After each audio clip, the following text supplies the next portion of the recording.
And then I said to Mark, you know what? Why don't we just build a boat from scratch? And that was where it all began.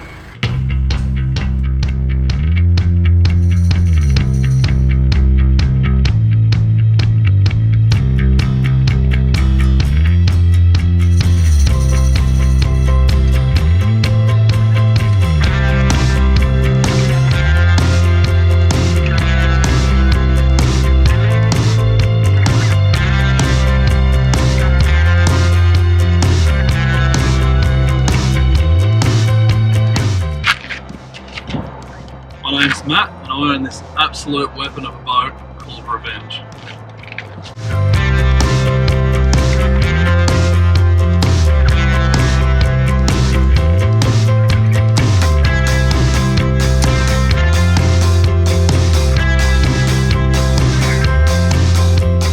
So, a bit about the boat. Boat's built by Mark Hyde from Freedom Line Customs. The work he's done on this boat is just incredible. I cannot fault anything. Every little, piece of the boat's been so well thought out, and Mark's attention to detail is just second to none.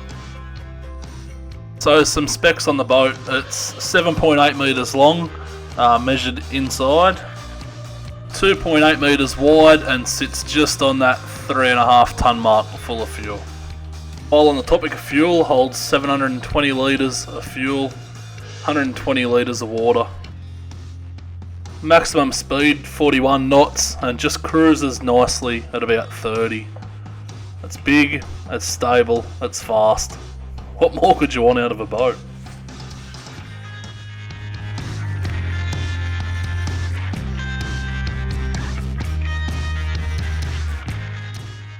The main outcome we wanted with the trailer was just something that was, as light as we could, but we wanted something that was super reliable so we could fish the whole summer without any stress.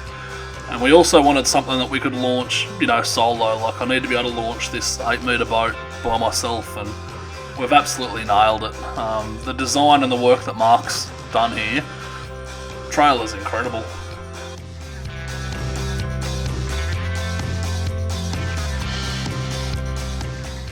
And this is a perfect example of just how easy it is, just reverse that trailer down nice and close in the boat, reverse the boat off the trailer.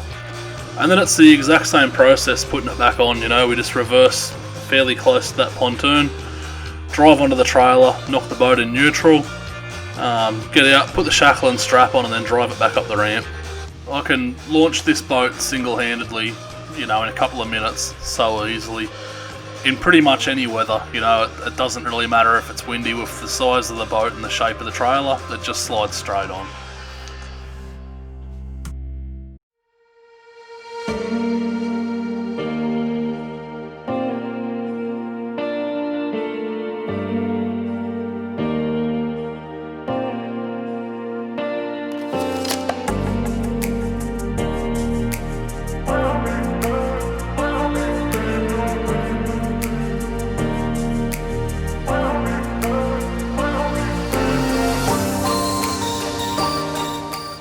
So the build, just wow. I don't even know how to put into words the emotions I went through watching this boat come together.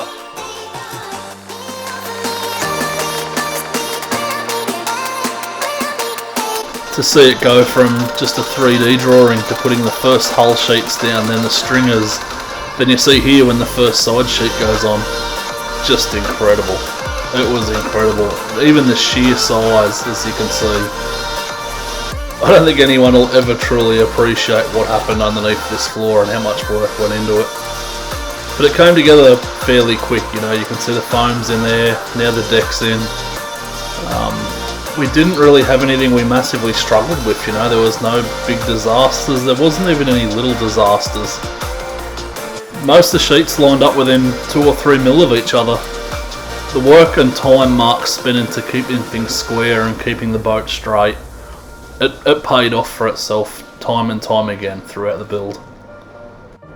I'll never forget the day that the boat, went on the trailer for the first time, and I can remember Mark and I just looked at each other and just said, wow, what have we done? It was incredible.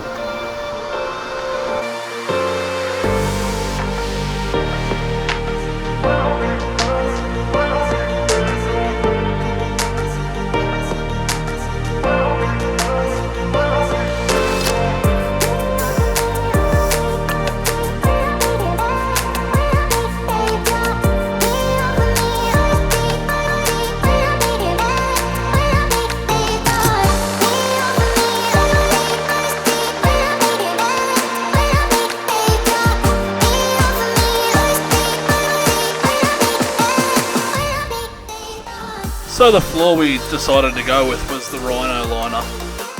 Main reason is I'd heard a lot of good reviews, mainly from the States, but we really wanted something tintable so we could get that bright red and just have something different and a bit unique. We're almost a year later now and I still absolutely love it.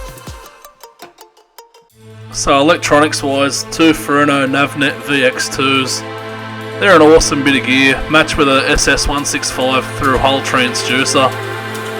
Holds bottom at 40 knots and out to about 400 fathoms we've found so far, so awesome bit of gear.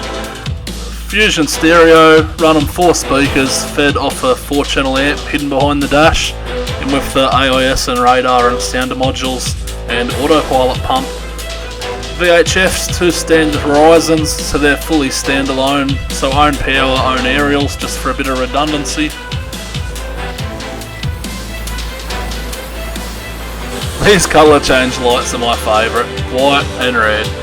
Obviously just gives you, good light of a night if you need it to be lit up, or just that red ambient light if you just don't want to kick your toe or step on something while you're walking around the boat. It's the same on the rear of the boat as well, their colour change as well, so white and red on the back of the hardtop. Absolutely love them.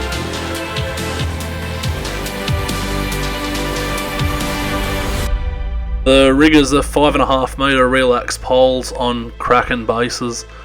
First time I've ever used these bases and I absolutely love them. Not just do they work awesome, they look incredible. Zip wakes, look, the boat would get away without these, but they're also great. Set the roll, set the pitch, and just drive. Any correcting the boat needs to do, it does it itself. The underwater lights, I had to do it, they were just one of them things. So 2 house batteries, 1 start, and as you see the isolator and trim tab controller all hidden away. Look, I'm not going to be that guy that does the big motor plug, but 130 hours so far, pushes this boat at 41 knots. I love it, it's a great bit of gear. If there was one thing I was sure of, it's that I wanted a 3 metre deck. I wanted 3 metres from the back of the cab to the inside of the transom. So granted I lost a bit of room in the actual cab where you drive from, but look at that deck space. Like that's what we have these boats for. Room's just incredible. Like any good offshore boat, rod holders everywhere. Heaps of rod holders, plenty of storage for your gear. And the other necessity, especially on any capture boat, really, really strong bollards.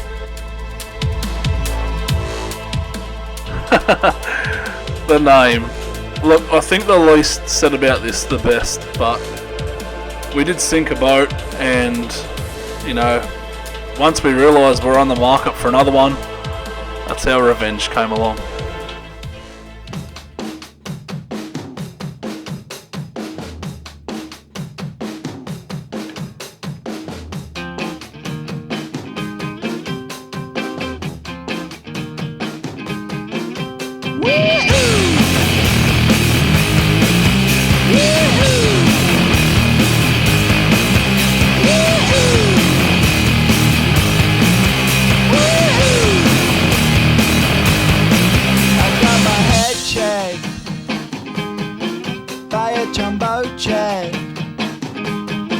It wasn't easy, but nothing is. No. When I feel heavy metal, and I feel that I need when I lie and I'm easy all of the time, but I'm never sure why I need you. Because I need you.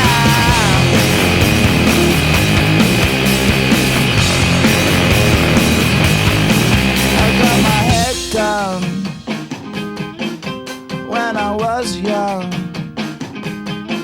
it's not my problem. It's not my problem.